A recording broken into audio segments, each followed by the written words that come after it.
All right, let's talk about one of the heavyweights of philosophy, Immanuel Kant.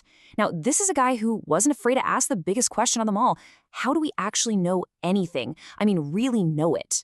His answer didn't just add to the conversation, it completely flipped the table. And honestly, philosophy was never the same again. So let's get into it. And yeah, Kant was not a humble guy. He opens his most famous work with this insanely bold statement. He's basically saying, hey everyone, you know all those questions about reality and God and free will you've been arguing about for centuries? Yeah, I solved them. You're welcome. He truly believed he'd found the master key, but what was the lock he was trying to pick? You see, before Kant, the whole field of metaphysics, which is just a fancy word for the study of what's really real, was, to put it mildly, a total mess. Kant saw it as this giant, pointless battlefield.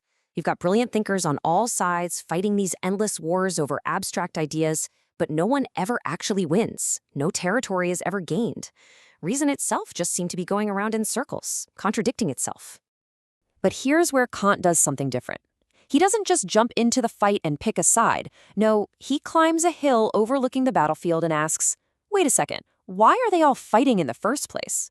He claimed he had diagnosed the root cause of the whole conflict, the fundamental error that trapped everybody in this loop.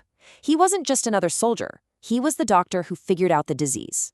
So, to figure out a cure for philosophy, Kant looked at what was working. And what was working, really working, was science. While philosophers were stuck in their trenches, people like Galileo and Newton were making these incredible discoveries about the universe. There was real, undeniable progress happening there. And Kant wanted to know, what's their secret? And when he looked closer, he saw a pattern. These scientific geniuses weren't just sitting around waiting for the world to tell them its secrets. No way. Thales wasn't just observing triangles. He was actively using logic to figure out the rules.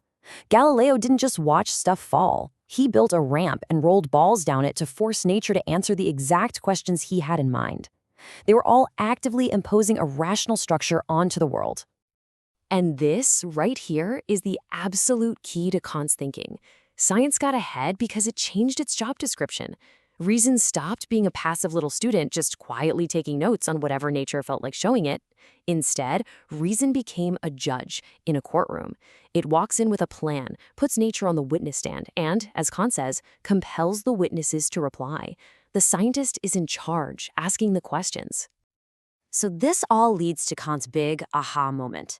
He thought about Copernicus, the astronomer who turned everything upside down by saying the Earth revolves around the sun, not the other way around.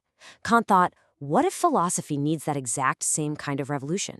What if we've been looking at the whole problem of knowledge completely backwards? So for, a couple thousand years, the basic idea was pretty simple. There's a world out there full of stuff, objects.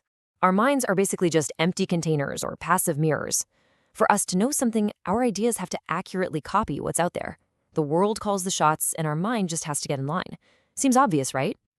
Well, here comes Kant to flip the whole thing on its head. He says, no, you've got it all wrong. He proposes the exact opposite. For us to even have an experience of an object, that object has to conform to the built-in structure of our mind. The mind isn't a mirror reflecting the world. It's more like a factory that actively builds the world we experience. The world has to play by our rules. Okay, here's a modern way to think about it. Imagine your mind has a pre-installed operating system, right out of the box. Before you ever see or hear or touch anything, this OS is already up and running. Its whole job is to take the raw, chaotic data that comes in through your senses and organize it into something that makes sense, into what we call reality. And what is this operating system made of? Well, it has some fundamental apps, things like space and time. Kant says we don't learn about space and time from the world. They are the frameworks our mind uses to sort everything. Or take causality, the idea that every event has a cause. When you see one pool ball hit another, you don't literally see the cause. You just see two things happen in sequence. It's your mind's operating system that automatically supplies the connection. A caused B. It's a hardwired rule. So, this world that our mind builds for us, the reality that's been processed through our mental OS, Kant gave it a name. He called it the phenomena. This is the world of appearances, the world as it seems to us. And here's the kicker. For Kant, this is the only reality we can ever be sure of. It's stable, it's predictable, and we can study it with science. But then, of course, there's the big question. What's the world like before our mind gets its hands on it? What is reality in itself?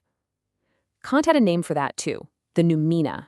And his answer is, we can never, ever know. Think about it. We can't step outside of our own minds. We can't take off the glasses. We can't uninstall the operating system. So the thing in itself, raw reality, is forever beyond our reach.